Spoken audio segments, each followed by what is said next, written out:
Hey everybody, welcome back to my channel. It's Andrea, and today I have a Project Pan introduction for you all.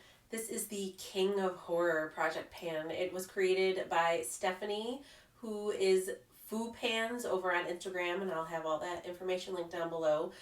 This is a Fantastic Ladies group collab. The second I saw this posted, I signed up because not only do I love horror, but I really do like Stephen King. Like, yes, he's got his problems with the way he writes sometimes, but it's always a good time when you're reading a Stephen King book, at least in my opinion, and I have a lot of them.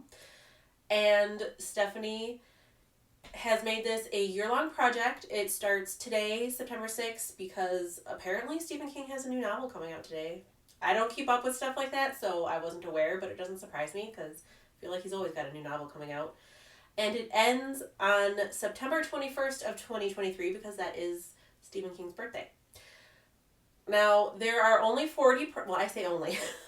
If you read Stephen King, you know he's got way more than 40 novels, but Stephanie decided she's not including short story compilations or anything like that.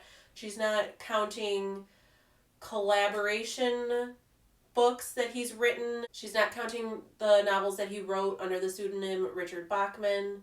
And for the books that are in a series, for example, like the Dark Tower series, she only picked the first book in the series because otherwise there would literally be like over 100 prompts, and that's a lot.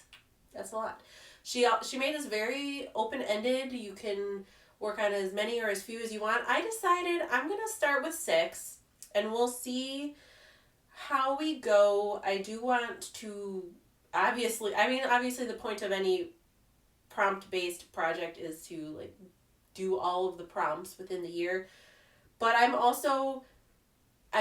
being a little less ambitious with my goals and the things that I'm putting in to this project. One, to not overwhelm myself because I've got so many items on the go at once, and 2, because I do want to make sure that I'm rotating through my collection, not just hitting pan and using things up, but just getting small usage goals on things and being able to touch more of my collection.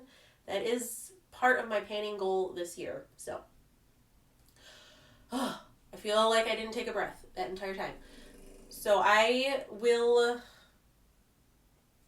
screen recorded me picking my first 6 prompts, so I can have that playing, I guess. I don't know how exciting that is for anybody, but I'll have it playing because I screen recorded it, so why not?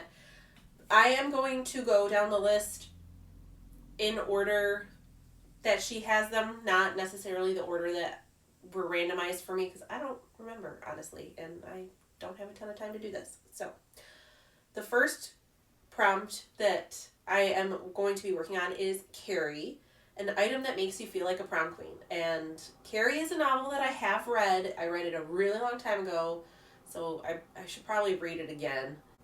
But the movie is very good with Sissy Spacek. I have not watched the remake. The sequel was hot garbage, but that's to be expected. But the original movie is very good. And as I said, that's an item that makes you feel like a prom queen. So when I think of prom, I didn't actually go to prom because I was a giant loser. A little self-deprecating humor there for you. I was not a giant loser, but I also didn't go to prom.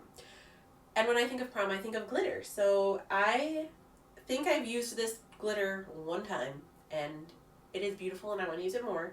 This is Portia from Divina, and normally I would put this into hit pan, but I'm only going to put it in for 10 uses because I'm trying to go against my instincts for some of this stuff and just do smaller usage goals so that I am not super focused on 5 million eyeshadows and prompts. But this is what it looks like. It's like that pinky purple base, but then I don't know how well you'll be able to see the shift because it's so reflective, but it does have this blue-green shift to it. It's really pretty, and I am excited to use it. So 10 times on this one. And given the formula of this glitter, I don't think that I will hit pan in those 10 uses either, because it's not a super chunky glitter. It's about as smooth as a glitter can be, basically. So it will probably take a lot of work to actually hit pan, so that's why I decided to just do 10 uses for this. But it's so pretty. It probably would go well with my look today, too. The next prompt that I rolled is Cujo, which I have not read that novel. I think I have it, but I haven't read it. I've seen the movie. The movie wasn't scary, in my opinion, but that's just me. That is an item you used to love but now don't like. Now, fortunately, or I guess unfortunately, I don't really keep things in my collection that I really just don't like. So this is a little bit of a stretch, but we're going to go with it. I have this little sample of the Smashbox Photo Finish Primer. Now, this is the Radiance one. I've never tried the Radiance one, but the original Photo Finish Primer was my holy grail for a long time, and now I just don't like the silicone primers. So I have no idea how similar this is to the original Photo Finish Primer, because it is like the glowy one, but I figured this is probably one of the closest things this is probably like one of the best things I could fit into this prompt, so that's what we're gonna do. We're gonna use this up. Knowing how long stuff like this takes me, it will still take me forever to use this up, but we'll see. I'm going to finish that. The next prompt I'm going to work on is Gerald's Game, which I have read the novel. It was very weird. I did not watch the Netflix movie. I probably should, because I think it was directed by Mike Flanagan, who was the director for the Haunting of Hill House series and the Haunting of Bly Manor series on Netflix, and I really enjoy his stuff. I think it's really creepy, so I should probably give that a look. But the prompt for that one is a gift or item chosen by someone else. And I decided that I'm going to bring in this ColourPop High Tide palette, which Lisa so kindly bought for me. I'm sure you won't have any idea why she thought I would like this palette. None whatsoever. I have not used it even once yet, so I am going to bring this in no pan left behind style. And let's see. Oh, just a splash. It looks like one of those mattes with glitters. Here, I'll just swatch these shimmers just because. Why not? The shimmers and then this. And this will actually pair pretty well with the Evil Mermaid palette that I have in Throwback 30. Am I using that? Those are the shimmers. The one matte with the glitter that didn't, well, you can kind of see the glitter in there. It didn't swatch the best, but I mean, the pigment all stayed on my finger. I don't know. Either way, I'm going to use that no pan left behind. The next is Dreamcatcher, which again, I have not read that one or watched the movie. An item from the past, an old item in your collection. And some of the oldest items in my collection are like my Julep products, because when I first started really getting into makeup, I joined the Julep subscription box, when that was still a thing. And I have a lot of their makeup still, especially a lot of their eyeliners. So actually, I didn't even think about this, but this is actually going to pair really well with that ColourPop palette. This is the Julep When Pencil Mint Gel Eyeliner in Electric Teal Shimmer. Oh, it's so pretty. I mean, you can tell. There it is right there. Actually, when I first got these eyeliners, I wasn't wearing a ton of eye makeup, so I had like this and a green one and a cobalty blue one and like a purple one, and I would mix and match those to do ombre, like peacock eyeliner on my eyes. Good times. So I'm going to use that one 10 times. Then the next prompt is, I'm not sure how to, is it Lacey or Lacey? Lacey sounds kind of not correct, but I don't know. Lacey's Story, another novel I have not read, although I do have that in my collection, so I need to read it at some point.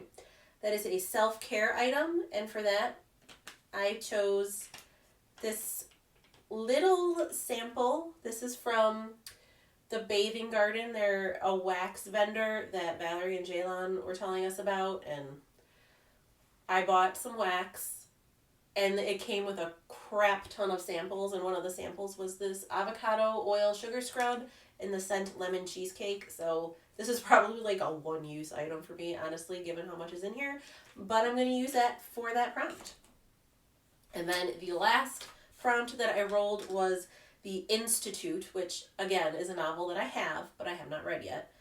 And that is a child size or mini item. And I am bringing in this little mini baby Pixie Glow Tonic because I figure I can use this one as an AM toner. Well, I don't know.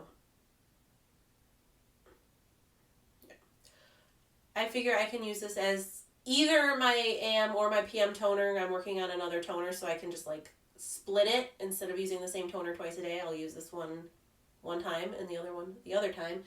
This, depending on how often I need to use it or how often I decide to use it, because this is an exfoliating toner, so I might not use it every single day. This probably will take me a little more than a month to finish, so I don't know that this will be rolled out by the next update. But I mean, it's a very small, it's 15 mils, so it's not going to take me that long. But those are the prompts that I rolled and the items I decided to pick for them, and I'm just so excited for this project. It makes me want to read Stephen King, so that's probably what I'm going to be doing. I do want to try, I don't know that I'm going to read all the ones that I haven't read so far yet, but I do, at least the novels that I haven't read yet, like when I roll those prompts into the project, I might also try to read those books while the prompt is still in the project. We'll see how it goes. But that is it for me today. I hope you enjoyed. Let me know if you're doing this project too, because it's so fun. I'm excited. I love horror stuff, and I love doing horror-based projects.